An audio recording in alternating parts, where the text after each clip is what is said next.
Again, Mawama, at the lesson, which it is so, they don't let nobody do that job. Take up why you out is a blonde in that, though. They didn't have that. A good amount Santa to the Lunga. That's home with some song on levy. You might be later, let him and we rep Macau, Tamuya. Mariados. Should be my needing. No? Tell you another way to town, nothing, not that object. I don't need all quaby, show you later and let to do it. Tabaja on lesson. The little go use to toilet, you look to your happy. Diago, Dangaco. I am Cupid, 1 year time, so yeah. And they got dirty. Tiniama, the Ditabo ya later could have shit. Kanchama Pandila Lucy. Maluta Leshi, Malun left Kesam Shivu, a baby Javu, Pilusum, no? A twin and the Messidi Beja. A being up, Lade and the Eja. At the Soma Dwajin, Dobasi. Todo, Mimi. A cargo moved Putari to a job, a bang a majavene, tea senior Nebuaria, Cona, ye oo, quavi, shui oo, yayu, sing young. Ticago Muga, Telo Joe Butte, no? Amasunya Halombe, Mingalakanya, Matuda Shanema, Bududa Yaboya, the Aro Konushamiago, shall we be, now be done up your body.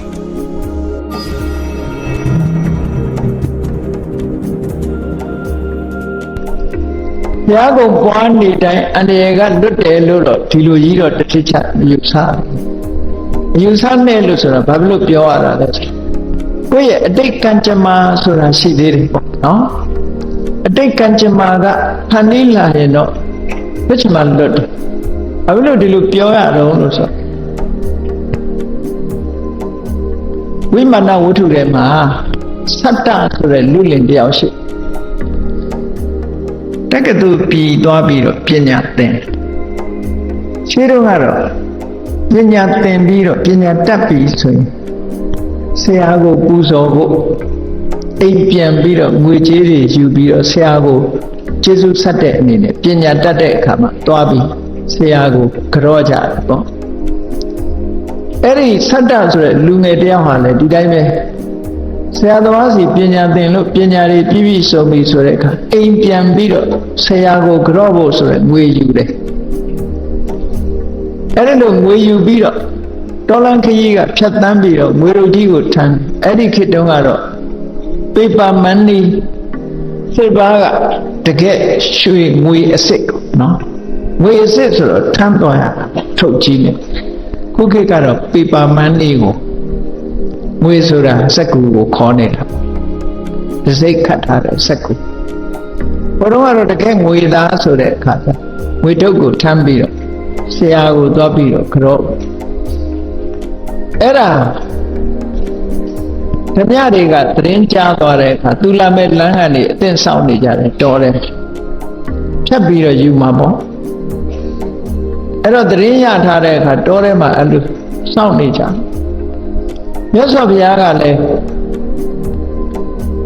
She like day, Tadawari go. Then they both out lay out that chamber to change it. Yabaima to change it. Look at you the cool logo, W. Dan Yang Goyen, a Chanchip Bino, Chi. Chung Mombino, Chi like that cup. Santa Sure. Lunga the out your beer and the ego, yes of your Tommy in the bomb. Tommy in the car, yes of Yaga Dide. Makelo Yamala. Nogama, Kelu Yara Shidi, Kelu Yara Shidi. Kere Sure, the Bodago, the Chuale Namleja. Mother Jari said, through Pianaka, through Kere Lue, you saw. To the very Pianaka, to the coming bone and the new Topio, but you want to be in Buran. Venomale. Kere Soraleshia. Todo, Yonji Muttate. Yonji Muttate. အဲ့တော့မြတ်စွာဘုရားကကာကွယ်တယ်ဆိုတဲ့ဟာဘုရားကြတော့နီလန်းတွေကိုပေးတာအဲ့ဒီနီလန်းကဆွမ်းထက်တဲ့နီလန်းတွေဆိုဒီဆွမ်းထက်တဲ့နီလန်းတွေကိုကိုယ်တဏ္ဍာကိုရောက်အောင်လုပ်ပြီးတော့ကာကွယ်လုပ်တဲ့သဘောအဲ့တော့အဲ့ဒီစတ္တဆိုတဲ့လူငယ်တယောက်ရဲ့ကံကြမ္မာကိုမြတ်စွာဘုရားကမြင်ထားငါကာကဲတင်လို့ရမလားအသေးလွတ်အောင်လုပ်ပြီးလို့ရမလားဆိုမရဘူးဘာဖြစ်လို့မရသူဟာကံကြမ္မာကဖြည့်ဆည်းလာပြီဒီကနေ့မှာသူ့အသက်ဒီကံဒိဋ္ဌအသက်ခံရတော့မဲ့အနေအထားမျိုးဖြစ်လာဒါကြောင့်မို့လို့ကံကြမ္မာကိုဘုရားတောင်မှဖယ်လို့မရဘူးလို့ဒီလိုပြောတာရင့်ကျက်လာပြီဆိုရင်သူပေါက်တော့မှာပဲလေ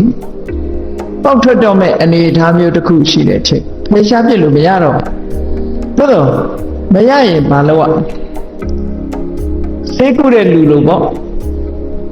ဆေးဆရာတွေကဒေါက်တာတွေကဆရာဝန်တွေသမားတော်တွေကလူတယောက်ကိုဆေးကုတယ်ဆရာဝန်ကလက်လွတ်တယ်ဆိုတာမရှိဘူးလားကုလို့တော့မရဘူးကုလို့ရတဲ့လူနာတော့သူတို့ကုလိုက်တယ်ပေါ့နော်ကုလို့မရတော့ဘူးဒီယောဂါကတော့ကျွမ်းနေပြီဆိုတဲ့အခါဘာလုပ်ပေးတော့လို့ဆိုတက်တာတာနဲ့အသက်ထွက်လို့ရအောင်လုပ်ပေးဆိုလိုတာညင်ညင်တာတာနဲ့ဘဝတစ်ခုဘူးလို့ရအောင်စေဝါအကူအညီနဲ့လုပ်ပေးချအဲ့ဒီသဘောအတိုင်းပဲကဲလို့မရတော့တဲ့ပုဂ္ဂိုလ်ဟာဘုရားနဲ့မဆိုင်သူ့ကံနဲ့ပဲဆိုင်နော်အဲ့ဒါလို့ကဲလို့မရတော့ဘူးဒီကနေ့ဟာသူ့ဘဝအတွက်နောက်ဆုံးပိတ်ပဲအဲ့ဒါကြတော့မြတ်စွာဘုရားကဘာလို့ပေးလဲလို့ဆိုရင်အေးမသေးအောင်တော့လုပ်လို့မရဘူးသေသွားရင်ကောင်းတဲ့ဘုံရောက်အောင်မြတ်စွာဘုရားလုပ်ပေးလို့ရတယ်ပေါ့ဒါလည်းခဲတာလို့ခေါ်လာမယ်နော်အကယ်၍မြတ်စွာဘုရားကကဲတင်မှုဆိုတဲ့နိလန်တစ်ခုမပေးလိုက်ဘူးဆိုလို့ရှိရင်လက်ထက်ပါတဲ့ငွေကြေးတွေလည်းကုန်ပါသွားမယ်ဓမြတွေရဲ့တပ်ဖြတ်မှုကြောင့်အသက်လည်းသေဆုံးသွားမယ်ပစ္စည်းလည်းဆုံးမယ်သေသွားတဲ့နောက်မှာလည်းကောင်းရသူတွေဘုံရောက်ဖို့မရှိတော့ဆုံးရှုံးနေတာမှုတွေငွေဆုံးမယ်အသက်ဆုံးမယ်အောက်တန်းကြတဲ့ဘဝရောက်သွားဆိုတော့ဆုံးမခြင်း၃မျိုးတည်းပဲမြတ်စွာဘုရားကဘာလုပ်လို့ရတယ်မြတ်စွာဘုရားအေးသေဆုံးသွားပြီးတာနဲ့တပြိုင်နက်မြေအိုးကိုခွဲပြီးတော့ရွှေအိုးကိုယူတဲ့အနေအထားမျိုးရောက်အောင်ဘုရားသူ့ကိုကတင်ပေးတယ်ပေါ့ဒီလိုလဲရှိသေးတယ်ဆိုတာကိုသတိထားပါနော်အဲ့တော့မြတ်စွာဘုရားကစတ္တဆိုတဲ့လူလာမဲ့လမ်းကနေထိုင်ဆောင်ရုတ်တရက်ရောက်သွားဘုရားလည်းတွေ့ရောမြတ်စွာဘုရားကိုမြင်တော့ဝင်ပြီးတော့ရှ िख ိုးဝှချတယ်အဲ့ဒီဝှချတဲ့အခါမှာမြတ်စွာဘုရားကသူ့ကိုတရဏဂုံဆောက်တည်ခိုင်းလိုက်တယ်ပေါ့ဗုဒ္ဓံတရဏဂစ္ဆာမိဓမ္မံတရဏဂစ္ဆာမိသမ္မံတရဏဂစ္ဆာဘုရားတရားတန်ခါယရဏသုံးပါးကိုကိုယ်ပဲစိတ်ကပ်ဖို့တရဏဂုံတွေကိုပေးပြီးတော့ဘယ်လိုဘုရားမျိုးကိုယ်ွယ်ရတယ်ဘယ်လိုတရားမျိုးကိုကိုယ်ွယ်ရတယ်ဘယ်လိုတန်ခါမျိုးကိုယ်ွယ်ရတယ်ဆိုတာဘုရားတရားတန်ခါယရဏသုံးပါးနဲ့ပတ်သက်တာနှလုံးသွင်းတတ်အောင်သူ့ကိုအတွင်းအန္တရာယ်တွေကင်းအောင်မြတ်စွာဘုရားလုပ်ပေးလိုက်တယ်သို့တော့ဘုရားတရားတန်ခါအာယုံပြုပြီးတော့မြတ်စွာဘုရားထံကထွက်ခွာပြီးတော့သူခရီးဆက်သွားတဲ့အခါအတော်လေးသွားမိတဲ့အခါဓမြတွေစောင့်နေတဲ့စီကသူ့ကိုလေးများနဲ့ပြစ်ပြီးတော့အသေးတတ်လိုက်ကြတယ်ပေါ့ပါတဲ့ငွေတွေယူသွားကြတည်သွားတယ်မှတ်တယ်မြတ်စွာဘုရားကိုအာယုံပြုတယ်တရားကိုအာယုံပြုတယ်သံဃာကိုအာယုံပြုပြီးတော့သေသည့်အတွက်အပြင်းအန္တရာယ်ကိုတော့မကာကွယ်လိုက်နိုင်ဘူးသို့တော့လောဘတွေနဲ့သိမယ်ဒေါသတွေနဲ့သိမယ်မောဟတွေနဲ့သိသွားမယ်ဆိုလို့ရှိရင်အပင်ငယ်ကလွတ်မှာမဟုတ်ဘူးအခုတော့ဘုရားကုံတရားကုံသံဃာကုံအာယုံပြုရင်းနဲ့တရဏဂုံ၃ပါးရွတ်ပြီးတော့သွားတဲ့ပုဂ္ဂိုလ်တယောက် ကံကြမ္မာမှုမရှောင်လွှဲနိုင်တော့လဲဆိုးဝါးတဲ့ဘဝတစ်ခုရှောင်လွှဲလို့ရသွားတယ်အဲ့ဒါကတည်းကဉာဏ်တစ်ခုပဲပေါ့နော်အဲ့တော့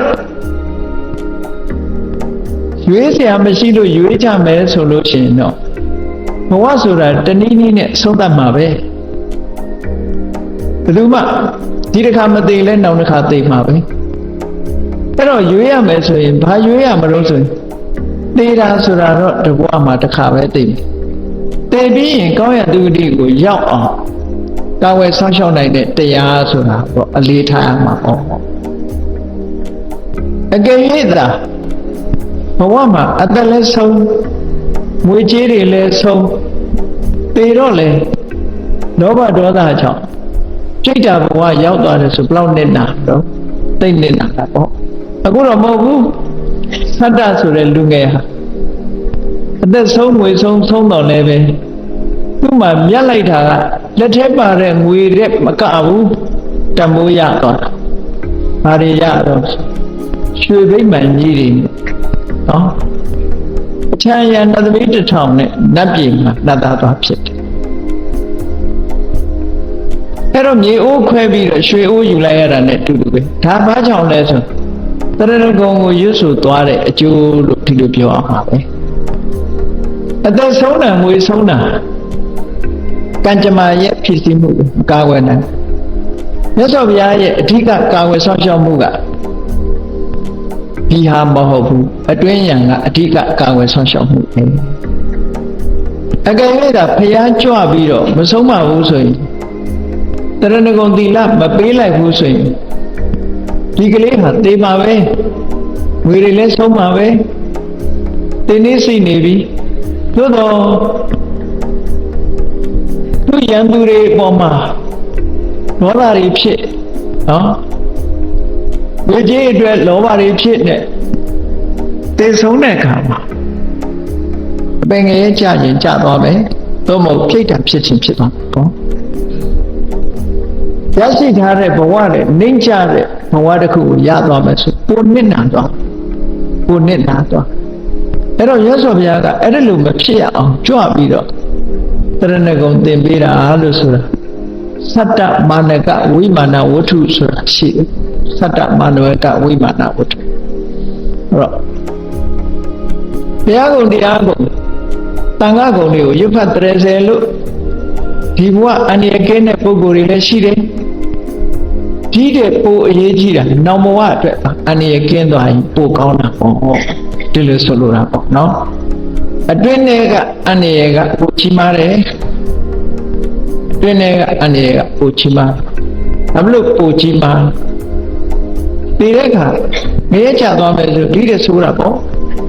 ဒိဋ္ဌာဖြစ်သွားမယ်ဒီတဲ့ဆိုတာပေါ့တိရစ္ဆာန်ဖြစ်သွားမယ်ဒီတဲ့ဆိုသွားတာပေါ့အဲ့တော့မြေအိုးခွဲပြီးဘာမှမရလိုက်တဲ့ဟာမျိုးဖြစ်သွားမှာပေါ့ဒီအကာအကွယ်တစ်ခုနှလုံးသွင်းဆင်ញင်ထားမယ်ဆိုလို့ရှိရင်ကတော့ဘဝတစ်ခုမှာဒီဘဝတစ်ခါပဲတည်တာပဲတည်အောင်တော့တို့တဲ့တွေကတည်ဆုံးခြင်းဟာ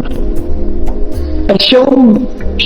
ဖြစ်တဲ့တည်ဆုံးခြင်းမဟုတ်ဘူးအမျက်ထွက်တဲ့တည်ဆုံးခြင်းလို့ဒီလိုပြောရမှာပဲနော်အမျက်ရတဲ့တည်ဆုံးခြင်းဖြစ်တယ်ဒီလိုတွေ့တာပေါ့တံမိုးကြီးပြန်ရလိုက်တယ်ဆိုတဲ့အဓိပ္ပာယ်ဒီလိုဟောတာမြတ်စွာဘုရားအရာရာမှာဆင်ញင်သုံးသပ်တတ်ဖို့လိုအပ်တယ်ပေါ့ဘဝတစ်ခုရလာတဲ့အခါအမှတ်တမဲ့မနေပဲနဲ့ရွေးစရာတွေရှိလာတဲ့အခါကိုဘာရွေးမယ်ဆိုတာဆင်ញင်စဉ်းစားတတ်ဖို့အရေးကြီးတယ်